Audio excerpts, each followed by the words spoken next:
The day has finally come after Labour chasing for over a year. Rishi has finally called a general election on July the 4th. What does it mean for you? Ultimately, it means change. But what changes are there? Before we jump into that, why has Rishi decided to do it now? And it's a bit earlier than most people predicted. Now, it's all a bit of guesswork, but ultimately, Rishi is trying to make decisions that's going to get him voted in again. So for whatever reason, he believes that now is going to increase his odds of success.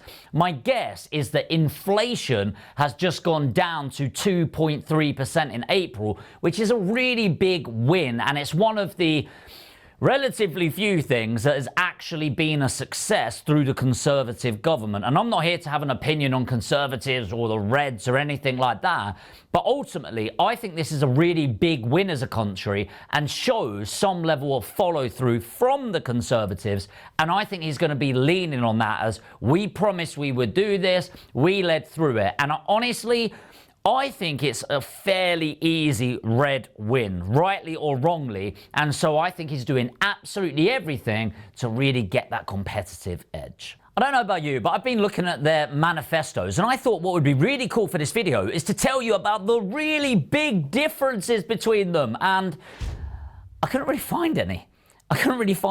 Now, if this were a video between Boris and Corbyn, honestly, I would share my opinion. I think Corbyn would have destroyed the country. I think we had Boris over here, Corbyn over there. Whereas actually, what we've got now with Rishi and Keir is here and here. Honestly, they're not very extreme. Like on the Labour side, they're not very extreme Labour. A lot of people call him the diet conservative, which I thought was quite interesting. So the diet conservative and the conservative. And I don't know if that's quite true either. I look at the Conservative manifesto and I'm not really looking at it and going, yeah, that is very blue. That is very wealthy people focused. And I'm not looking at Labour and going, yep, that is looking after the working man. Both of them looking at energy and how to penalise people there. Both of them looking at tax enhancements and how we can support stability into the country. And also looking at the NHS and how we can support them. Because ultimately it has been diabolical the last few years with the amount of pressure on them. So where are the differences exactly, and what will be the impact? More importantly, what's the opportunity? The first thing that I actually think is more important is what bills will go through before the vote. And that's the thing that I'm actually focusing on rather than the vote. Like the outcome will be the outcome with some small differences, I think. But what bills could go through? Well, first of all, is the Leasehold Reform Act, where in the UK, we still have houses and a lot of flats, obviously, on leasehold, where you don't own the property as such. You kind of, well, you own the property, but you're renting the space that it's in, right? And that has massive impacts, especially with some of the developers out there that are now developing houses on leasehold agreements where people that own the houses are paying huge service charges for the parks and all of the upkeep of everything around it. But way too penalising. The other is the Rental Reform Act. Now, I'm not going to lie, I'm actually a landlord that thinks it's pretty fair. Obviously, I've been a tenant for a lot longer in my life than I have been a owner of property. And I don't mind looking after tenants. Shoot me. I think we should provide homes. I like the idea of no-fault evictions going away. I don't think that's a bad thing. If I've got a great tenant, I look after the house, they pay their rent, I actually don't think it's too bad at all. But I do think that if we get them through without tweaks, it's good. But once Labour get their hands on it, how could it be manipulated? I do think that's a risk. So something will be really interesting is, can they get them through? And of course, can the court system even keep up with it? So how could the diet Tories help us a little bit more than the Tories? Just a little drive, don't get emotional at that. I actually think it comes with planning. So the thing is, we've got a housing crisis in the UK, i.e. there are not enough houses. Nobody is keeping up with it. And ultimately right now, the huge financial institutions are buying up everything. In the South Bank development, you've got build-to-rent schemes by Legal & General. You've got Lloyds Bank that is now one of the largest landlords, but they're looking to become the largest landlord in the UK. And now Asda. Asda is now looking at all of their space and looking to develop on all of their shop space as flats, as build to rent. So what happens to the everyday man? Well, we look at the World Economic Forum and they say you will own nothing and be happy about it. The reality is that is the world we're moving towards unless the government eases up on the planning. The problem is that if we change the rules under a Conservative government, you have to think about this logically. Look on a map and look at where it's like stronghold for Conservatives. It's obviously in most of the wealthy regions, which also happen to be surrounded by Greenbelt. And so if the Tories start looking at it and going, right, we're really going to reduce the requirements for planning so we can actually start developing enough, and you're a Tory, and you live in that beautiful location with everything around you, and now suddenly there could be a big development in front of you, well, you're going to piss off a lot of Tory voters. Whereas the Labour don't really have that problem anywhere near. One benefit that the Labour Party could bring to the table is those relaxed planning opportunities for development. The other interesting thing that I did find on Labour, where I just think Labour historically have made a lot of moves that on the face of it sound amazing. The everyday person, wouldn't it be good if we could get more free school meals? Wouldn't it be good if we can do that? But not many people go, oh, yeah, all right, mate, where the fuck is the money coming from?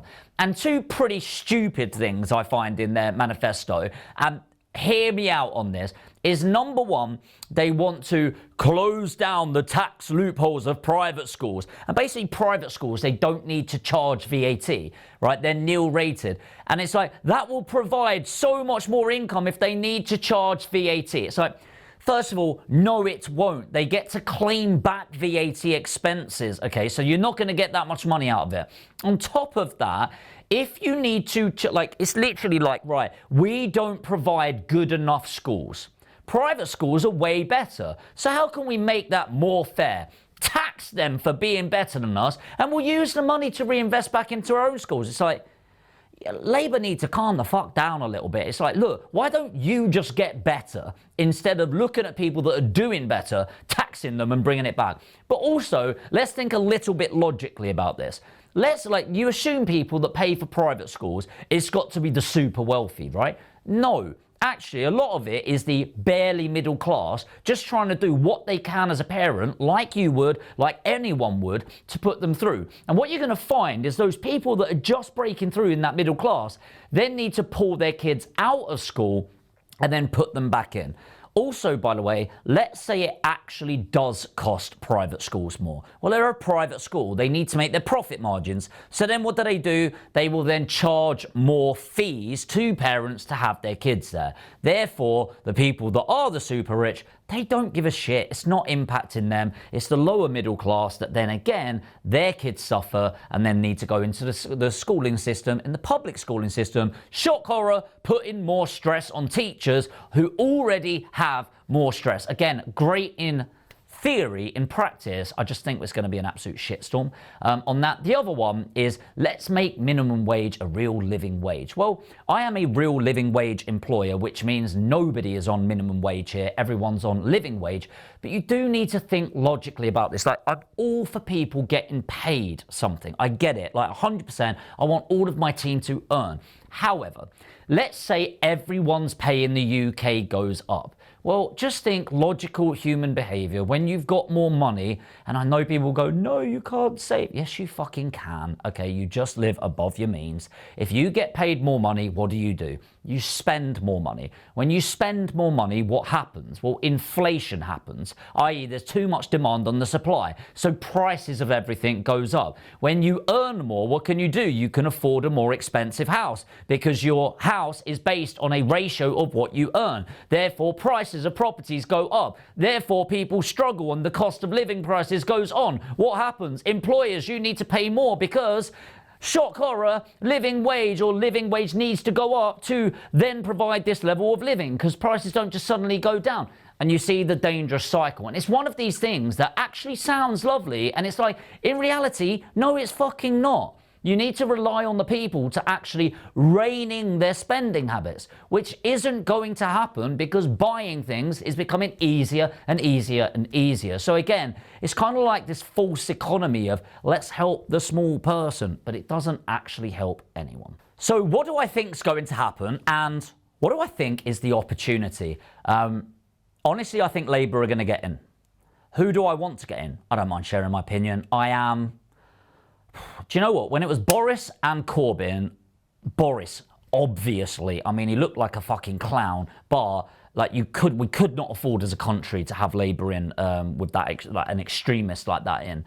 Right now, the term Diet Tory is a bit derogatory, I guess. I guess it's meant as an insult. But honestly, if Labour got in, I'd be okay. I really would. Like, he is a bit of a Diet Tory. The problem wouldn't be the then Prime Minister. I think the problem would be the rest of his party. And is he a strong enough leader to go, listen, I'm the boss, you're a part of this now, okay? You are part of the winning party, but you need to stay in line. I think the biggest risk isn't actually their leader, is some of the more extremists in the party that are not as Labour as they once were, if you like, or extreme. And I actually think it's a really smart move by Labour to align themselves, because you're going to have the Conservatives, and a lot of them do look at the voting of what they think. A lot of them go, they're actually pretty similar. Whereas the Labour are like, no, we're nothing like Conservative, because it's such an offence, right? That's disgusting. We're Labour through and through. A bit more extreme. I'm not saying everyone, by the way, but Labour are a bit more proud to be Labour and all of that. And Conservatives are a little bit like, nah, it actually just makes more sense for the country. I see more extreme Labour, right? And so it's really smart by going there, because Labour are a bit more like, no, we're Labour, we're Labour, we're Labour. And Keir is going, no, we're Labour, we're Labour. And I think that's a really good strategic move. And then Conservative going, yeah, you kind of Diet, you know, whatever it is. So what's the opportunity? The opportunity is change. That's it. Like, there's nothing extreme. Honestly, I don't care either way, ultimately. I would prefer Conservatives overall, but if Keir can keep Labour in control, which I'm sure he can, I genuinely don't care. Ultimately, change creates instability, and instability creates opportunity. The reality is, inflation is lower right now, 2.3% in April. The Bank of England have suggested that they're going to lower their rates in response in this summer, which if it does, what do you think that creates? A buying frenzy on the economy. Property goes wild again. And so again, for me, I'm just doing the same thing. I am taking advantage of the economy. The economy has gone down. Time to buy, because the general elections are temporary. Property is forever. And ultimately, if in doubt, zoom out. I'm taking action on this right now. By the way, if you've got money to invest, but you're feeling like, oh my God, I'm a little bit uncertain on where to go, and you want some direction on building your boring vanilla buy-to-let portfolio, put APG in the comments. More than happy to do this. Aspire Property Group is my main company, and we're going to offer out some free one-to-one strategy sessions to understand where you're at, where you want to get to, and how you can navigate this landscape in 2024. Take advantage of the opportunity. It's completely free. Put APG in the comments, and if we can help you, we'll tell you about how we can help you deliver that and build your portfolio this year. But hey, all of this is just my opinion. Ultimately, my opinion is loads of people are going to talk about it. A little bit of shit's going to happen. I think if Labour get in, the value of the pound's going to drop, which is going to encourage foreign investment. More on that in a later video. But let me know what you think. Do you think they are Diet Tory? Do you think that's absolute rubbish? They are Labour through and through? Are you voting Labour or Conservatives? Let me know in the comments. I'm genuinely open to a chat around this. I'll reply to as many comments as I can. But ultimately, change equals opportunity. And if you're ready for that opportunity, put APG in the comments. I'd love to have a chat with you, my team, and see where it goes. If you're interested in property investment, which this channel is all about, make sure to hit subscribe and the notification bell. And if you've got time, tap the like button, and I'll see you in the next video.